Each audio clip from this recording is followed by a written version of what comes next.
50 வருட பழமையான கட்சி.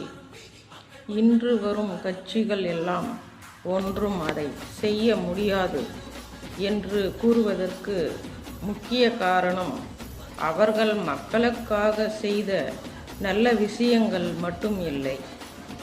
எத்தனை இன்னல்களை மக்களுக்கு கொடுத்தாலும் மக்கள் திரும்ப திரும்ப அவர்களுக்கே வாக்கு செலுத்தி கொண்டிருக்கும் காரணம் என்னவென்றால், மக்கள் மனதில் சின்னம் பதிந்து விட்டது. அந்த சின்னம்தான் அவர்களை வழிநடத்தி கொண்டிருக்கிறது. ஒரு வேண்டுகோள், மக்கள் மனதில் உடனே பதியும் ஒரு சின்னம் டிவிக்கு தேர்ந்தெடுக்க வேண்டும் என்பது என்னோட அன்பான விருப்பம்.